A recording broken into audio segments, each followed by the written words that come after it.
What's going on, everyone? This is Daryl Andrews, Coach D. I haven't done one of these in a long time, so I said it's time. Have been, as I mentioned to many, as I was doing these quite a bit back in earlier part of the year, that business has taken off, and we're really busy doing these virtual training and consulting projects. So much to the point that doing anything of this nature has almost been impossible time-wise. However, had a lot of emails and messages from folks like, Coach, what you gonna do, man? You gonna keep the ball rolling? So I'm going to not necessarily set a time and say I'll be on every Monday at whatever time, but I will do these as time allows. And so I'd received a message from one of the LinkedIn editors that talked about workplace meaning, and it really intrigued me because, a lot of times we hear the messages where people talk about the, whole thing of purpose and finding your purpose and finding your dream career and things of that nature. But the question becomes, what happens when you find that and things still don't seem to be going as planned? There's challenges on the job, or something may be happening, or even though you love what you do, there's not a sense of fulfillment. Well, I in my world, I have the privilege of pulling quite a few different things together for my customers. We do a lot around core values integration. We do around team building, diversity, equity, and inclusion. And so we spend a lot of time trying to create workplace meaning and significance, a lot of time. And so definitely have a firm understanding of it from a practical and experiential perspective, and just want to share a few things to think about. Because again, a lot of people have found what they love to do. They love their jobs. They love the focus of their work. But then there's that sense of, man, this don't feel right, or the environment don't feel right. Something doesn't feel right. So that same person that may have been on a job that they love doing the work have not found a sense of meaning in it. And so now I'm a big believer that we got to try to get these leadership teams on board, because a lot of it starts with leadership. And that's not what I'm here to talk about today, but the reality is it does, because it's the responsibility of leadership to establish the culture of an organization. And like whenever we do diversity, equity, and inclusion, we typically want to start with leaders doing some coaching programs, and because there has to be continuity amongst the leaders in order for something to take place on a broader scale. Because all you need is 25% of the leaders not to be on board, and 75 being that 25% can cause enough chaos to shut it all down. And so I'm a big believer that a lot of workplace significance and meaning starts with the culture of the organization, and this is what we need to understand, that cultures just don't happen on their own.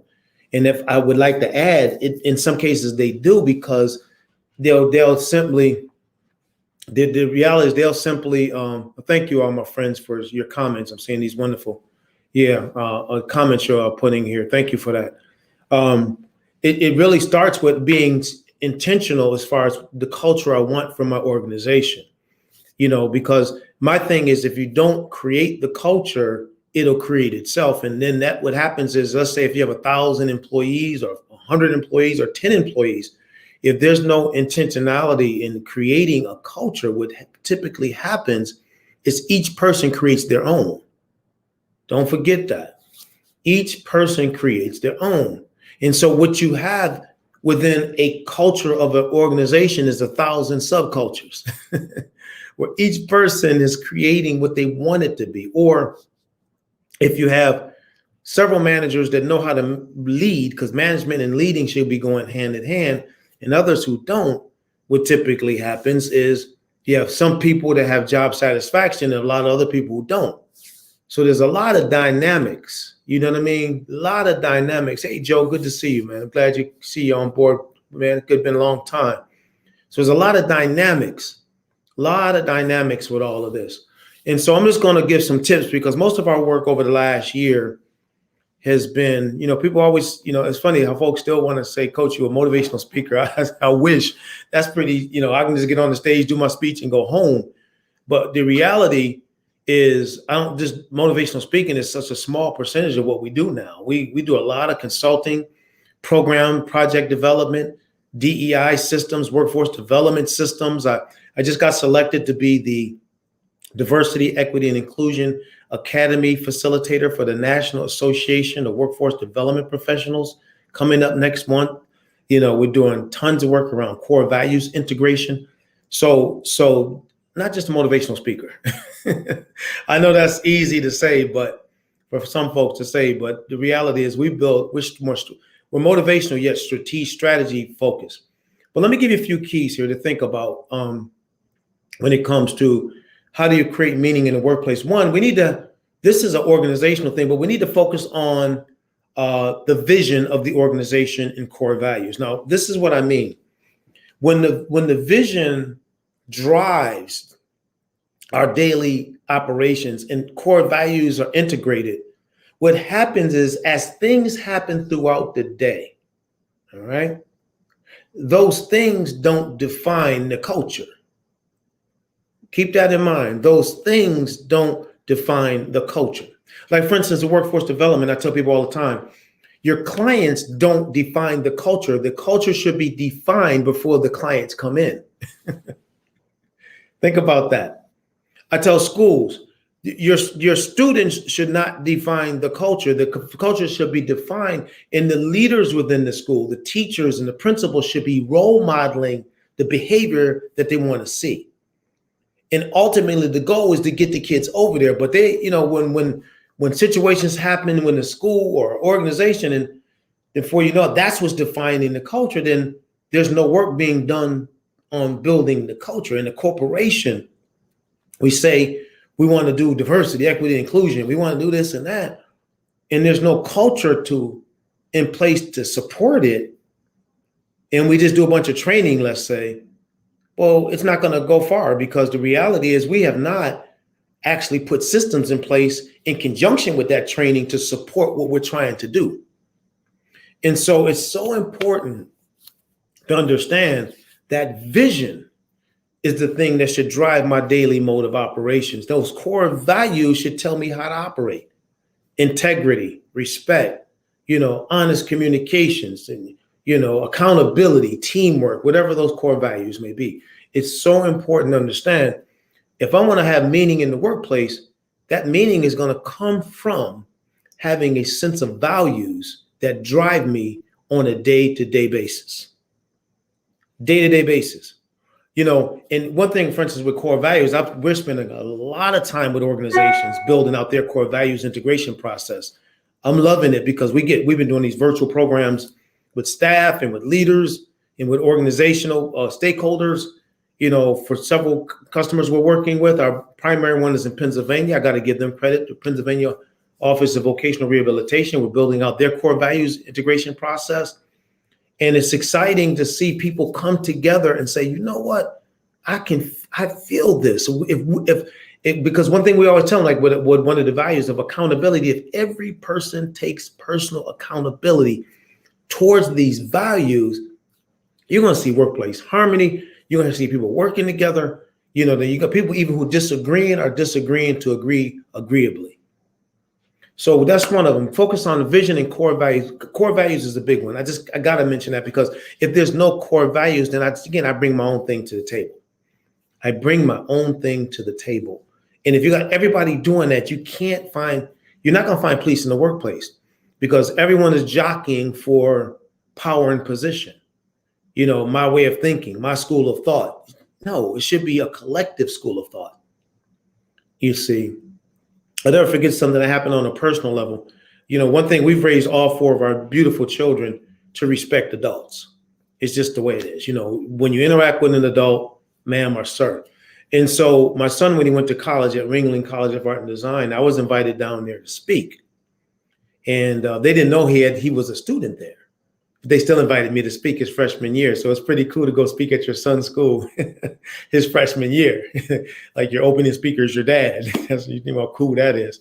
And so Got down there and presented at the school, and went well. The students really responded well, and they got a connection to what I was talking about. But then one of the deans walked up to me and said, "Mr. Andrews, what are you teaching your son?"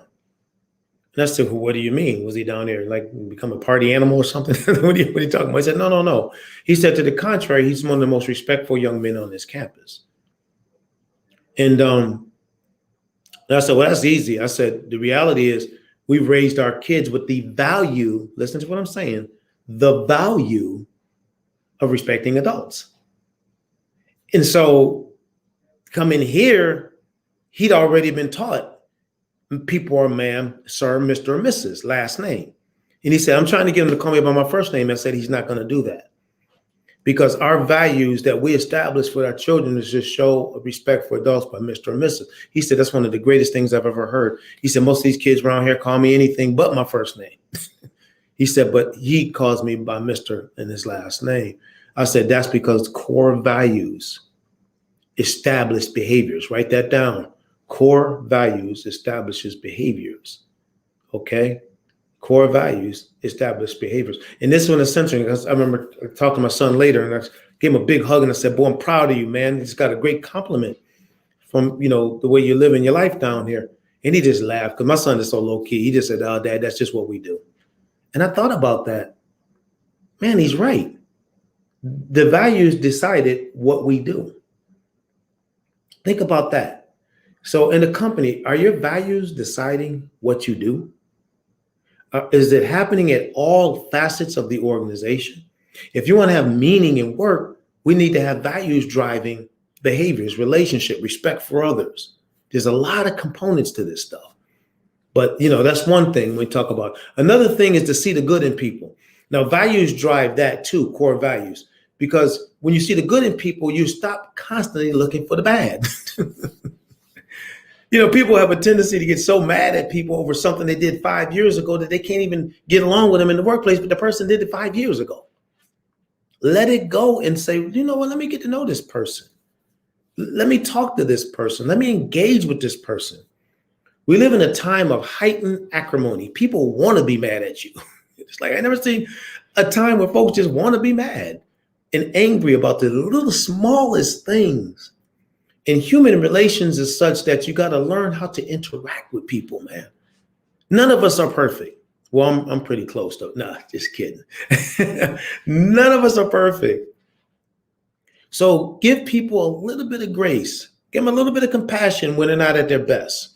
Now, if a person is continually causing problems in the workplace and causing people to be frustrated with each other, that's a different conversation. But if a person has a bad day, they're just having a bad day. It's called being human. We all have them.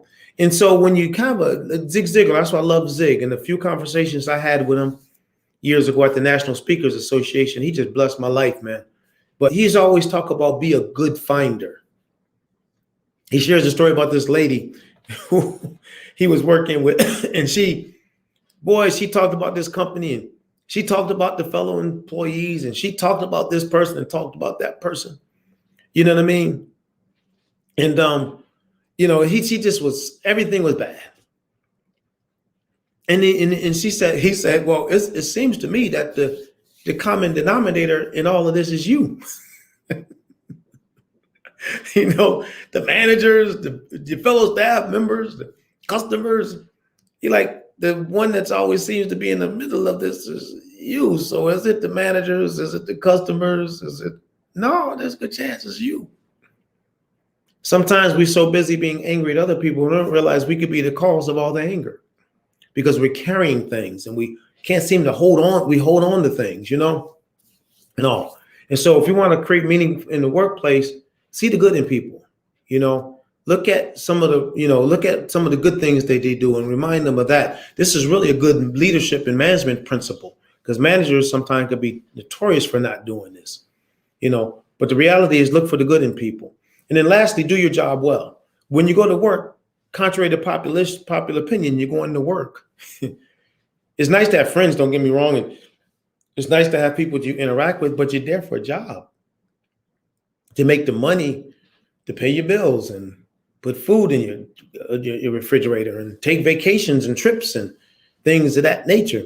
I know some people, they love their job, and on their job, they have colleagues that they enjoy, but they don't hang with their colleagues. They go to work, they do work with them, and they go home and they're with their friends, doing stuff with their friends. They're not at work to create necessarily friendships. It happens sometime, but but you can respect one another, and but most importantly, do your job well.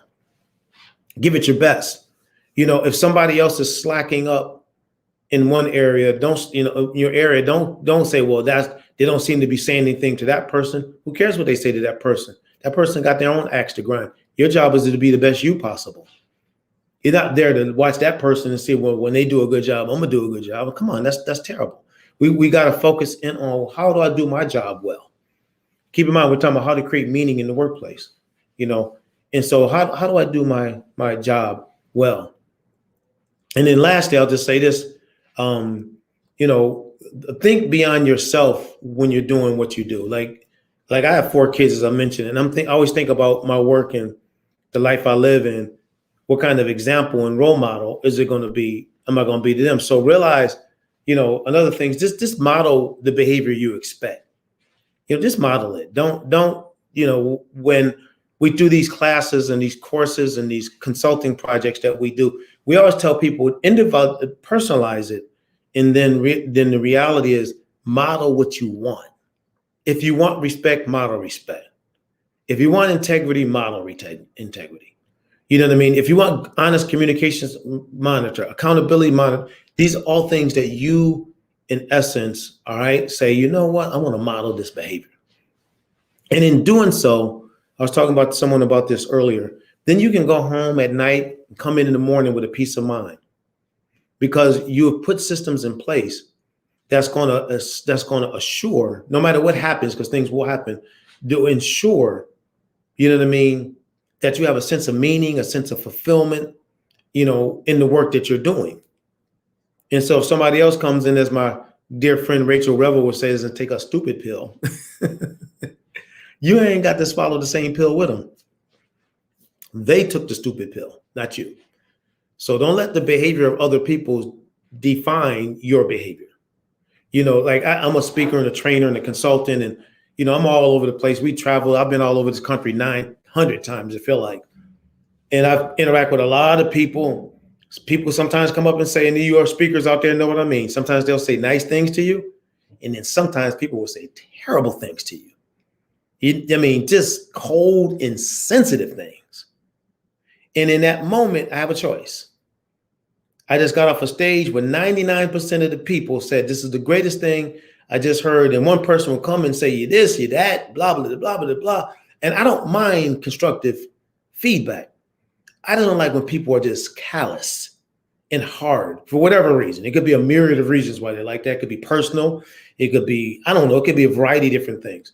But the reality is that you don't define your behavior, your actions by that person's disposition. Because then what I do, in essence, is give them the power. And my job is to distribute power out so folks can get power and do what they want to. I'm not going to have anybody drain me of mine. So I got to be protective, you see. And so, like I said, it's okay for people to give constructive input. Man, this or that slide said that, or you whatever. But it's different when they just being cold and insensitive. You got to protect yourself. If you want meaning in the workplace, you got to put up safeguards. So that when people may come and say things that that aren't that nice and kind of hardened and all of that, you can say, no, that's not me. That's not me.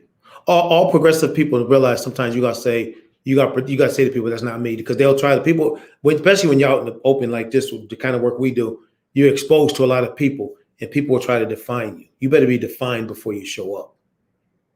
And again, take the feedback from people that's necessary. The old saying, eat the meat, spit out the bones. That's an old folk statement. Some of you millennials like, well, what is he saying? Eat the meat, spit out the bones. Okay, that's something they said a long time ago. The reality is, take stuff that could be helpful and beneficial. The other stuff is just folk running their mouth. And you don't want that to become the thing that drives who you are. So let's create some meaning in the workplace by, enjoying what you do, but put safeguards in place. Focus on those values, core values, see the good in people, and do your job well. Do your job well. Give it your best. And what happens is you'll find that sometimes the places that were once a challenge become a blessing because they've not changed much. You have. All right. Take care. Daryl Andrews, Coach D. It's always good to put this in. That's my website. If you have any questions, as always, if you have any comments, put it in the comments section. Any additional thoughts that you would like to add, place that in there. We're going to start trying to do these more often because, I've just been grinding with these virtual training programs and coaching programs, and consulting projects, but want to make sure we're staying on top of just dropping nuggets of wisdom every now and then, like we were doing so frequently some time ago. So that's all we got for you today. That's my website. If you have any questions, we'll talk to you soon. Take care. And remember, yes, a person's personal disposition does not have to drive your, behavior. You let your light shine, even if somebody else decides to turn theirs off. All right. Thank you. Hey, Joe, just to let you know, on LinkedIn, once I end this broadcast, you can share it. There will be a share link at the bottom. And please share it with your students. I would greatly appreciate that. Thank you all so much. Take care.